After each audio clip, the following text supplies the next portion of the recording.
The book Catcher in the Rye takes place in the 1950s. This film will give you some examples of entertainment in the 50s.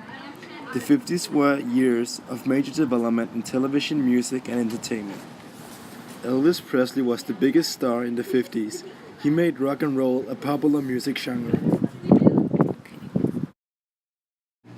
In 1956, when he performed for the first time, a judge called him a savage.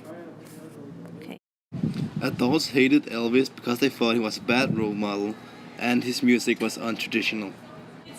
Elvis used TV to get viewers' attention. He broadcasted his concerts for people to see, and radios played his songs over and over again. In 1956, a local DJ played his breakthrough hit, Heartbreak Hotel, over 13 times. Because so many people were watching TV and listening to radio, Elvis became famous almost instantly. Elvis still has influence on music today. It has been over 50 years, but billions of people still know his name.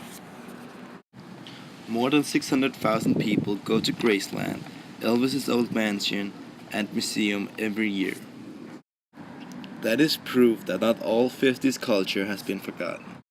The 50s were a period of time after World War II had just ended. People were focused in relaxation.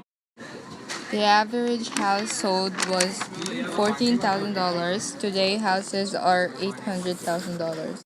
The TV industry was booming. It started to become common for the first time to have a TV in your house. The first color TV was released in 1953. People were excited that they could watch shows instead of listening to the radio. Television shows were mostly comedies.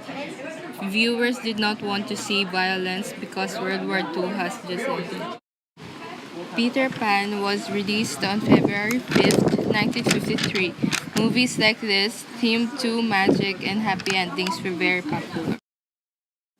Besides watching TV, people liked to go places for fun.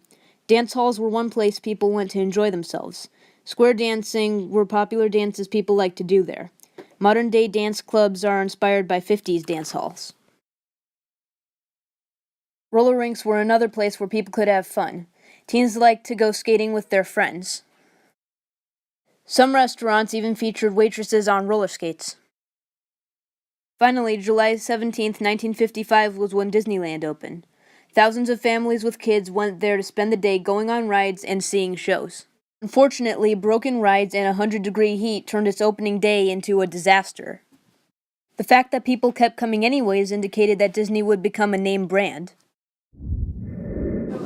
Rock and roll used the culture of alienation to interest people. It became popular because musicians broadcasted their shows live on television. Like TV, radio often themed leaving your troubles behind you. Radio shows eventually came for music only. TVs became a trend because almost everyone wanted them to make them look cool. The trend spread to almost all families having a TV. Cartoons like Huckleberry Hound were created for families. Elvis became trendy because he was playing rock and roll, which was trendy at the time. He also showed his concerts on TV and put his music on the radio. Elvis won 3 Grammy Awards for his gospel music. Even though adults hated him back then, he's now loved by millions of fans. People wanted to relax after years of war, violence, and stress. They distracted themselves with fun activities. The beach was one place to go to surf, relax, and forget your problems. Americans did not want to see movies about violence. There had been no entertainment for years because of the war. Movies like Cinderella from 1950, which were only positive, were big hits. Distracting audiences from reality was a huge trend. Television was a new way for families to relax and enjoy themselves at home. By the end of the decade, 9 out of 10 American homes owned TVs. This is the reason why we still have TV today. In conclusion, music, TV, and entertainment were a major development of the 50s. New TVs replaced old radios. Elvis turned rock and roll into a sensation. And places like Disneyland were created purposely for relaxation. We can thank the 50s for many things we have today. And The Catcher in the Rye takes place during this important part of history.